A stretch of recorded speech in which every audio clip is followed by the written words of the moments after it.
আপনি normally pharmacy থেকে যে ওষুধগুলো ব্যথার জন্য কিনে খাচ্ছেন, সেই ব্যথার ওষুধগুলি আসলে কী? এটা কিন্তু যাচাই করা আপনার জন্য খুবই জরুরি।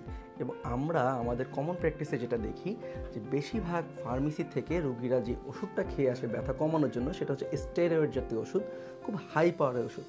সাপোজ ধরেন আপনার ব্যথাটা খুবই সিম্পল, খুব সামান্য একটা ওষুধে আপনার ব্যথা হয়তো সেরে যেতে পারতো, কিন্তু আপনি ডাক্তার না দেখিয়ে যখন নিজে নিজে ওষুধটা খাচ্ছেন, তখন এই হাই পাওয়ারের স্টেরয়েড খাওয়ার কারণে আপনার কিন্তু ব্যথাটা প্রপারলি কমছে না, এবং এই ব্যথাটা দীর্ঘমেয়াদী ব্যথায় কনভার্ট হচ্ছে, এবং আপনার যে ব্যথাটা কম ওষুধেই চলে যেত, সেই ব্যথাটা কিন্তু আপনার লংজিভিটি বাড়ছে একমাত্র আপনার ভুলের কারণে।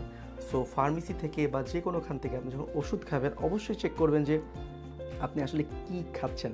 আর আমরা যেটা প্রেসক্রাইব করব, অবশ্যই যদি ব্যথার পরিমাণ মডারেট থেকে সিভিয়ার, অর্থাৎ তীব্র থেকে তীব্রতর হয়, তাহলে কখনোই বাইরের কোনো অ্যানেসাইডি বা পেইন কিলার খাবেন না।